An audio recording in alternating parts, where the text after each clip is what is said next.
Hi everyone, welcome to my channel. कैसे हैं आप सभी? आई होप कि अच्छे होंगे और अच्छा कर रहे होंगे।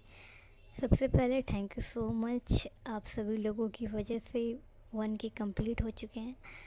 So thank you so much. और अब हम कंप्लीट करेंगे अपनी स्टोरी को, यानी कंटिन्यू करेंगे अपनी स्टोरी को। तो चलिए अब कंटिन्यू करते हैं। लास्ट पार्ट में हमने देखा था अनिका और राधिका, ये लोग एक कमरे में थे। राधिका रो रही थी और अनिका ने ये देख लिया था, जिसके कारण वो 1 बजे रात को राधिका से मिलने के लिए उसके घर पर आई थी। तो चलिए अब कंटिन्यू करते हैं आज की कहानी को। राधिका अनिका पर प्रॉपर बरसने के बाद आकर के बेड पर बैठती है। उसने अपना दोनों हाथ बेड से टिका लिया था और हल्का सा अपना सर झुका लिया था। उधर अनिका, जो राधिका की तरफ देख रही थी, उसे कहीं ना कहीं रियलाइज़ होता है कि हाँ, उसे नहीं आना चाहिए था इतनी रात को, और उसे गिल्ट होता है। वो धीरे से राधिका से कहती है, आई एम सॉरी। राधिका अपना सर ऊपर करती है और अनिका की तरफ देखती है। अनिका कहती है, आई एम सॉरी, आई नो कि इतनी रात को मुझे नहीं आना चाहिए था। इतनी रात को मैं आई हूँ, अगर किसी ने देख लिया होता तो 1000 सवाल उठते एंड मैं नहीं चाहती कि तुम उन सवालों के जवाब दो। So I am sorry. Radhika note करती है एंड फिर कहती है, इट्स ओके। राधिका कुछ और भी कहना चाहती थी बट वो नहीं कहती। उसे कहीं ना कहीं फील हो जाता है कि अनिका के दिल और दिमाग, इनमें ये बसा हुआ है कि राधिका किसी और की है। शायद ये कि राधिका रूही से प्यार करती है एंड यही रीज़न है इन लोगों के बीच ये जो गलत फहमी बनी थी उसकी। शायद यही रीज़न थे कि इन लोगों के दरमियान ये जो दूरी मौजूद थी उसकी। राधिका के वर्ड्स कुछ ऐसे थे जो उसने कहा नहीं था, अगर तुम मेरी होती और हमारे बीच वो पहला वाला प्यार होता तो अनिका, मैं माँ पापा के सामने क्या, मैं इस दुनिया के सामने तुम्हारा हाथ थाम कर कह सकती हूँ कि मैं तुम्हारी हूँ और अपने रिश्ते को पूरे इज्जत के साथ एक्सेप्ट करते। मुझे कोई फ़िक्र नहीं है कि ये समाज क्या सोचता है, मुझे फ़िक्र है कि तुम क्या सोचती हो मेरे बारे में। खैर छोड़ो, तुमने तो सोच लिया है कि मैं किसी और की हूँ, आगे क्या बात ही कहने। राधिका अनिका से कहती है, तुम बेड पर सो जाओ, मैं काउच पर सो जाऊंगी। अनिका कहती है, नहीं, तुम्हारा रूम है तो तुम बेड पर सो जाओ, मैं काउच पर सो जाऊंगी। राधिका थोड़ी थकी भी लग रही थी क्योंकि लेट नाइट सर्जरी भी हुई थी, जिसके कारण राधिका के चेहरे पर थकान साफ साफ नज़र आ रही थी। अनिका ये नोट करती है, इसलिए वो कहती है कि राधिका, तुम थकी हो तो बेड पर सो जाओ, यहाँ पर तुम कंफर्टेबली सो भी सकोगी। राधिका, नहीं, तुम्हें आदत नहीं होगी एंड मैं एडजस्ट कर सकती हूँ, इसीलिए मैं काउच पर सो जाती हूँ, तुम बेड पर सो जाओ। बट इसके पहले मैं चाय लूँगी। अनिका, वॉट? रात के 1:30 बज रहे हैं और तुम्हें चाय पीना है? राधिका, हेडेक भी हो रहा है हल्का हल्का। अनिका, तो मेडिसिन लो ना, डॉक्टर भी हो तुम, तुम्हें पता भी होगा कि कौन सी मेडिसिन अच्छी होगी। राधिका, आई नो कि मेडिसिन कौन सी है, बट चाय मेरी ऑल टाइम की मेडिसिन है, इसीलिए मैं चाय बनाने जा रही हूँ, तुम इस कमरे में रहना, कहीं बाहर मत जाना। अनिका, ओके, जाओ। राधिका ने बोल दिया था कि उसे हेडेक होता है तो चाय लेती है, उसका सेंस तो ऐसा ही था, इसलिए अनिका भी नहीं रुकती। राधिका धीरे से कमरे से निकलती है और किचन एरिया में आती है। वो निकलने से पहले एक बार फिर अनिका से कहती है कि यहीं पर रहना प्लीज़, वरना मुसीबत हो जाएगी। अनिका हाँ में सर हिलाती है और राधिका किचन में आ जाती है। वो चाय बनाती है 1:30 बजे रात को, लेकिन 2 कप, एक अपने लिए और एक अनिका के लिए। उसे नहीं लगता कि अनिका पिएगी, बट वो खुद पीती तो भी अच्छा नहीं लगता, इसलिए उसने अपने लिए और अनिका दोनों के लिए चाय बनाई थी। चाय को कप में और ट्रे में रखने के बाद वो आती है कमरे में, कमरे का गेट धीरे से खोलती है और फिर देखती है। अब देखते हैं कि जब राधिका कमरे से निकली थी तो अनिका ने क्या किया था। राधिका के कमरे से निकलने के बाद अनिका, जो कि उस कमरे के चारों तरफ बड़े ही ध्यान से देख रही थी, उसे नज़र आता है कि राधिका के बगल में जो उसके बेड के बगल में जो टेबल थी, वहाँ पर एक टेडी बियर रखा हुआ है। ये वही टेडी बियर था जो उसने गिफ्ट किया था जब राधिका पहली बार उससे गुस्सा हुई थी। उसे मनाने के लिए कैसे उसने गूगल किया था और वहाँ पर सजेशन में आया था ये। अनिका ये सोच रही थी, उसके माइंड में आता है। अनिका धीरे से उस टेडी बियर की तरफ जाती है, उसे अपने हाथों में लेती है एंड फिर उस टेडी पर अपना हाथ एक बार फेरती है। वहाँ पर शेर था, हुस्न खुदा ने दिया, फिदा हम हो गए, नसीब किसी और का था, बर्बाद हम हो गए। अनिका कुछ देर उस टेडी को देखने के बाद फिर धीरे से उसे वहीं अपनी जगह पर रख देती है। फिर वो उस कमरे में थोड़ा और देखती है तो उसे वो डायरी नज़र आती है जिसमें राधिका अपने दिल के अफसाने लिख लिया करती थी। अनिका उस डायरी की तरफ देखती है और फिर धीरे से मुस्कुराती है। उस कमरे के 4 दीवारों में हर वो एक मोमेंट कैद थे जो इन लोगों ने एक साथ बिताए हुए थे। बहुत प्यारा था वो पल जब अनिका राधिका को इस कमरे में टीस किया करती थी, वो बातें। और फिर जब अनिका का ध्यान राधिका के कमरे के उस बालकनी की तरफ जाता है तो उसे वो मंजर याद आता है कि पहले मुलाकात इस बालकनी पे हुई थी। कैसे वो बेताब रहा करती थी, हर शाम राधिका के आने का इंतज़ार किया करती थी, अपने हाथ में वो चाय की प्याली लेकर। अनिका का दिल इमोशंस में बह रहा था, दिमाग पर कंट्रोल धीरे धीरे लूज़ हो रहा था। उस कमरे में थोड़ा और देखने के बाद उसे वो बुक्स दिखाई देते हैं, वो टेबल दिखाई देता है जिस पर राधिका बैठकर पढ़ा करती थी एंड वो सोचा करती थी, इतनी मोटी बुक्स। ऐसे ही वो उस कमरे के चारों तरफ देख रही थी और जो भी मोमेंट बिताए थे, जो भी उस चीज़ें मौजूद थी उस कमरे में, उनको देख देख कर जो उसे मोमेंट याद आ रहे थे, अनिका सबको याद करती है और फिर धीरे से स्माइल करती है, बहुत छोटी सी। और तब तक कमरे में राधिका दाखिल होती है। अनिका उस वक्त उसी टेडी की तरफ देख रही थी। दोबारा उसने अपनी निगाह उस टेडी की तरफ कर ली थी। राधिका पीछे से अनिका को देखती है। अनिका कितने ध्यान से उस टेडी की तरफ देख रही है। उसे पता था कि इस वक्त अनिका के माइंड में 1000 सवाल उठ रहे होंगे। उस पर एक शेर है, संभाल कर रखा है तेरी एक एक हर एक निशानियों को, सीने से लगा रखा है तेरे और मेरे साथ मिली उस एक तस्वीर को। तू कहता है कि मोहब्बत नहीं मुझे तुझसे, मुझ पर अब हक किसी और का है।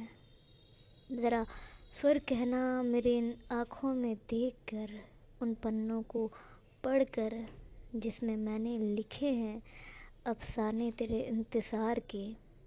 तड़पती आँखों में मिल जाएगी तुझे निशानी मेरी मोहब्बत की, और पढ़ना उन पन्नों में छुपा रहेगा एक आंसू जो सूख चुका है तेरे इंतज़ार में। राधिका धीरे से कमरे में एंटर करती है और उस ट्रे को टेबल पर रखती है। फिर अनिका की तरफ आती है, उसके बैग पर धीरे से टैप करती है। अनिका को फील होता है और वो टर्न होकर के राधिका की तरफ देखती है। राधिका उसकी आंखों में देखकर कहती है, कुछ पढ़ने की कोशिश करती है क्योंकि वो आंखें हल्की हल्की लाल हो रही थी, जैसे वो रोना तो चाहती हैं बट रो नहीं पा रही हैं। कुछ है जो उसे रोने से रोक रहा है। अनिका की आंखों ने जब राधिका को देखा था तो उसकी आंखें जो धीरे धीरे लाल हो रही थी वो तुरंत शांत होती हैं राधिका को देखकर। राधिका कहती है अनिका से, मैंने चाय बनाई है, तुम भी लोगी? अनिका, दे दो, बहुत वक्त हो चुका है तुम्हारे हाथों की चाय पिए हुए। अनिका का माइंड उस वक्त इमोशंस में बह चुका था,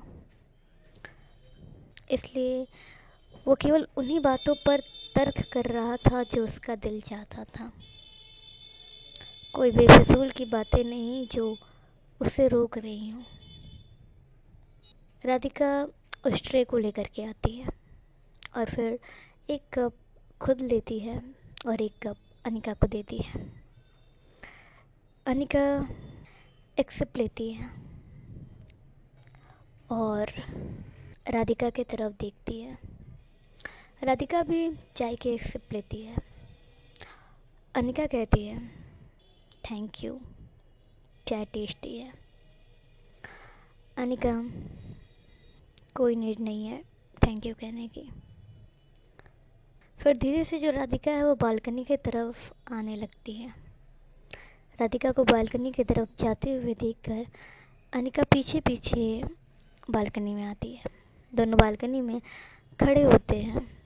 मौसम ठंडा हो चुका था क्योंकि रात हो रही थी।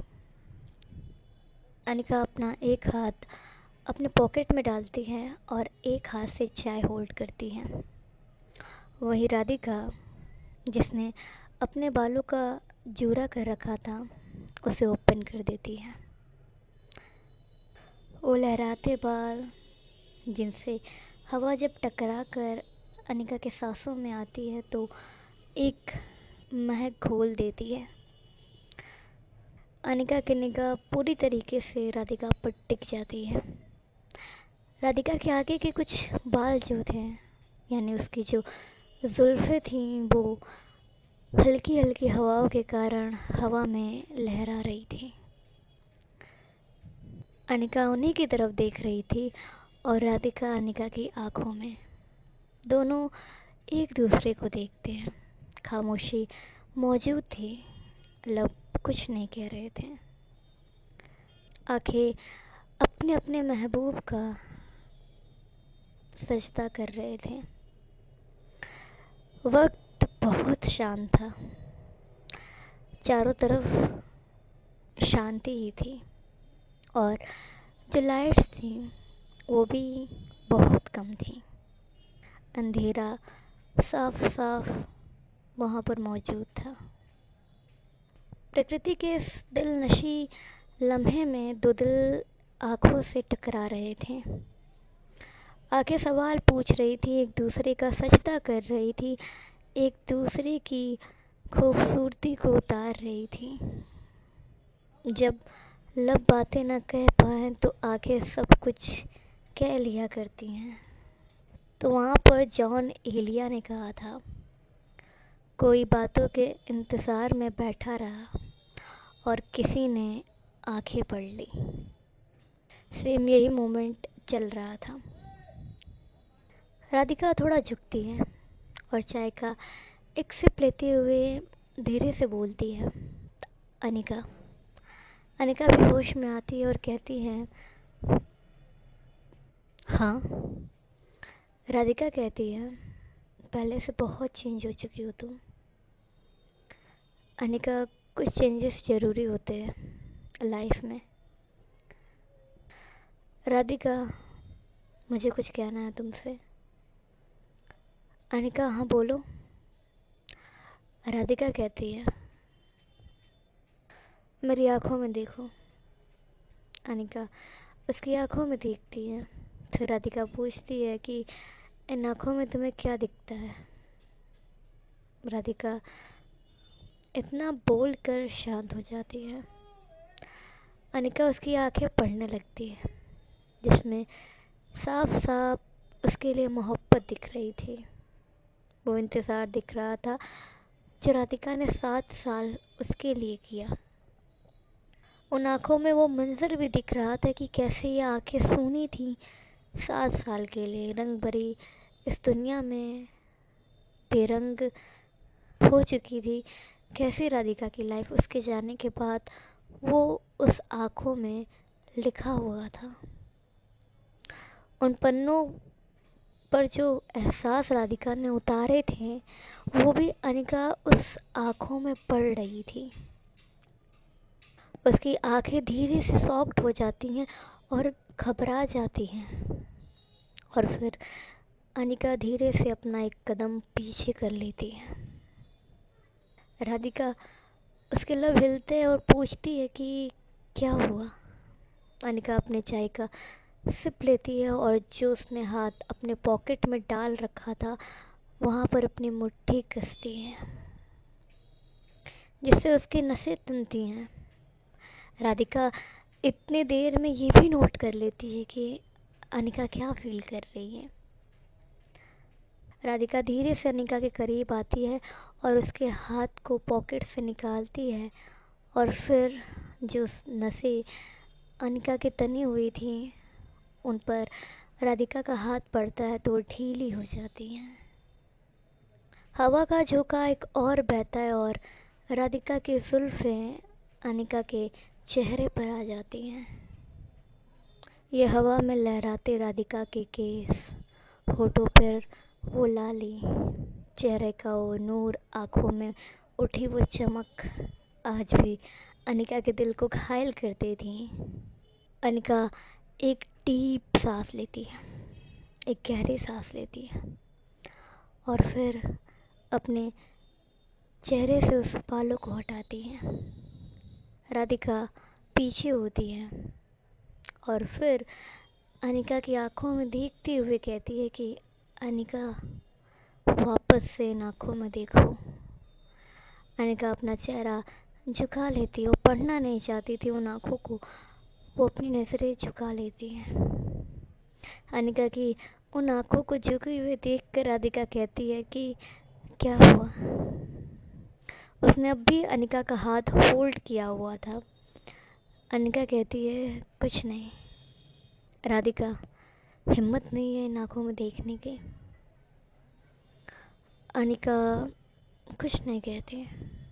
राधिका फिर कहती है, अनिका, जो रीज़न तुमने बना रखा है ना हमारे बीच की इन दूरियों का, उसका जवाब इन आँखों में है। इन आँखों को तुम पढ़ो और अपना जवाब ले लो। मैं लब से कुछ नहीं बताऊंगी, और हिम्मत तुम्हें करनी होगी। राधिका से अब बर्दाश्त नहीं हो रही थी। इनके बीच ये दूरियां जो थीं, इतना इंतज़ार और उसके बाद इनकी मुलाकात और अनिका की ये बेरुखी, राधिका को बर्दाश्त नहीं थी किसी भी कीमत पर, और वो चाहती थी कि यह गलतफहमी जल्द से जल्द ख़त्म हो। उसने लगभग अनिका के दिमाग पर कंट्रोल कर लिया था। अब उसका दिल, अनिका का दिल बात करने वाला था, और तर्क वितर्क को राधिका ने ख़त्म कर दिया था। अनिका के पास हिम्मत नहीं थी कि वो वापस से उन आँखों में देखे, तो वो कहती है, राधिका, चाय ख़त्म हो चुकी है और मुझे नींद आ रही है, मुझे सोना है। इतना कहकर वो अपना चेहरा एक तरफ घुमा लेती है। राधिका, उसकी पकड़ अनिका के हाथों पर ढीली होती है और वो भी अपने चाय के कप का लास्ट सिप लेते हुए कहती है, ठीक है, सो जाओ। और इधर अनिका रूम के अंदर आती है और राधिका कुछ देर के लिए बालकनी में खड़ी रहती है। रूम में आने के बाद जो अनिका है उसके हाथ कुछ ही देर में शिवर करने लगते हैं। उसकी रूह कांप चुकी थी और वो अपना हाथ अपने सर पर रख देती है। उसका सर बहुत भारी हो रहा था, बहुत ज़्यादा। अब वो आंसू उसकी आँखों से कंट्रोल नहीं हो रहे थे। लिटरली अनिका रोना स्टार्ट कर देती है।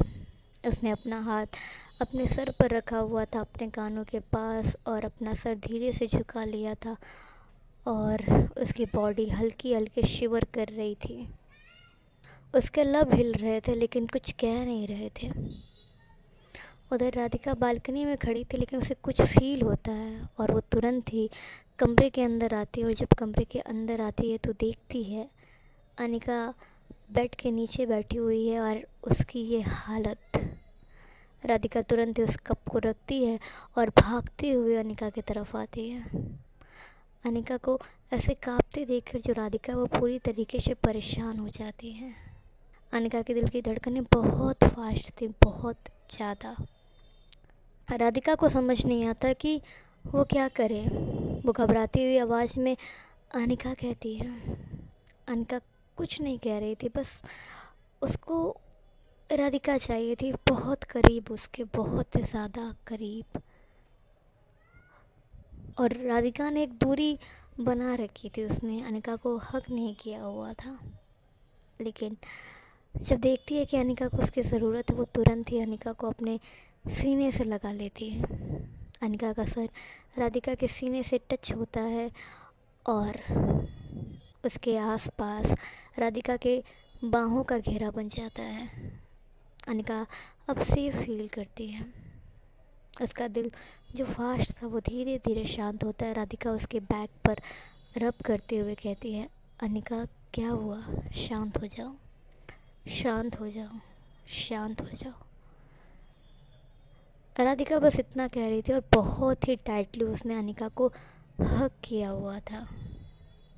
सारी बातें तो राधिका को पता थी लेकिन राधिका को ये नहीं पता था कि उस दिन अनिका को गोली भी लगी थी और ये गोली किसने चलाई थी इसके बारे में अभी तक न तो अनिका को पता लगा था, न ही अनिका के परिवार में से किसी को। ये अब भी एक सवाल था और उसी गोली ने अनिका के दिल को कमज़ोर बना दिया था। और ये हालत उन 7 साल की थी जब अनिका का माइंड उस मंज़र को टॉलरेट नहीं कर पा रहा था, राधिका को किसी और के साथ देखना। ये बात अब भी अनिका का माइंड टॉलरेट पूरी तरीके से नहीं कर चुका था, इसलिए अनिका की बॉडी ऐसा रिएक्ट कर रही थी। लेकिन जब राधिका उसके करीब थी तो उसकी जो बेचैनी थी वो धीरे धीरे शांत हो जाती है। राधिका उसे तब तक नहीं छोड़ती जब तक अनिका पूरी तरीके से शांत नहीं हो जाती। अनिका कुछ ही देर में शांत हो जाती है लेकिन राधिका अनिका के बैक पर रब करना बंद नहीं करती। वो धीरे से राधिका अनिका के फोrehead पर किस करती है और अपना हाथ अनिका के बालों की तरफ ले जाती है, वहाँ सहलाती है और अनिका का चेहरा धीरे से ऊपर करती है। फिर कहती है, ठीक लग रहा है? अनिका हाँ में अपना सर हिलाती है और कहती है, दूर मत जाना, यहीं रहना। राधिका की आंखों में हल्का सा आंसू आता है। वो कहती है, कहीं नहीं जा रही हूँ, तुम्हारे पास ही हूँ, अब आओ बेड पर सो जाओ आराम से। अनिका पक्का ना कहीं नहीं जा रही हूँ। राधिका छोटी सी स्माइल करती है और कहती है, कहीं नहीं जा रही हूँ, हमेशा हूँ तुम्हारे पास, तुम्हारे करीब, अब शांत हो जाओ, ओके। और वो अनिका को सहारा देती है, बेड पर बैठाती है एंड फिर जा कर के पानी का ग्लास लाती है, अनिका को देती है। अनिका पानी पीती है और अब उसे राहत मिल जाती है। राधिका के माइंड में सवाल उठता है कि ऐसा क्यों हो रहा है? क्या इन दूरियों के कारण ऐसा हो रहा है या फिर कुछ और रीज़न है? उसे अब जानना था इन 7 सालों में एग्जैक्टली क्या हुआ था अनिका के साथ, क्योंकि ये केवल इन दूरियों की वजह से नहीं था, बात कुछ और थी और राधिका को ये फील होता है। तो आज की कहानी यहीं तक। मिलते हैं हम आप सभी से इसके अगले भाग में। ये भाग आपको कैसा लगा ज़रूर बताइएगा। इन लोगों का मिलन तो होना ही है, बट उसमें अभी टाइम है थोड़ा। जब एक तड़प के बाद मुलाकात होती है तो उसका असर और रंग कुछ और होता है।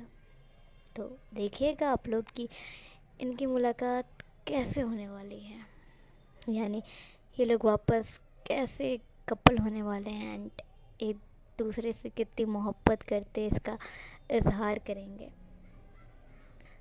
कुछ शायरी हम पढ़ के जाते हैं क्योंकि ये हमने कल सुनी तो नोट किया। एक ऐसे है, मेरे हाथों से दामन छूट गया तो क्या हुआ, तेरा रास्ता अगर मुड़ गया तो क्या हुआ, मैं कांच का खिलौना था, तेरा जी भर गया ना खेलते खेलते, और अगर खेलते खेलते मैं टूट गया तो क्या हुआ। अब एक और लाइन महज चंद लफ्ज़ों में सिमटी है, लेकिन है तो बहुत गहरी, तो उसे सुनिएगा। जिनके सपने छिन गए वो किस बात का सोते होंगे, और जो लोग महबूब गवा कर भी मुस्कुराते हैं न जाने किस बात पर रोते होंगे। और फराज साहब की एक शेर है, मेरे सब्र का इम्तहान पूछते हो फराज, वो मुझसे लिपट कर रोया किसी और के लिए। तो ये शायरी आप सभी को कैसी लगी ज़रूर बताइएगा। आप लोग भी कहा करते होंगे कि कुछ पार्ट्स में एकदम शायरी नहीं पढ़ते हैं हम, और कुछ पार्ट्स में शायरी की भरमार कर देते हैं। तो इसका रीज़न इतना है कि जिस दिन दिल करता है तो हम लिख लेते हैं, और अगर कभी सुन लिया जो दिल को लग गई तो नोट कर लेते हैं। एंड लिटरली एक दिन में ऐसा होता है कि हमें इतनी शायरियाँ दिल पर लगती हैं कि हम उनको नोट कर लिया करते हैं, लेकिन कुछ दिन ऐसे होते हैं कि हम कितना भी सुन लें लेकिन कोई इतनी ख़ास नहीं लगती तो नोट नहीं करते हैं। इसीलिए कुछ पार्ट्स में आपको बहुत शायरी मिलती है और कुछ में तो एकदम नहीं। तो अगेन आप सभी लोगों को thank you so much 1K कराने के लिए। लिटरली कल बहुत खुश थे हम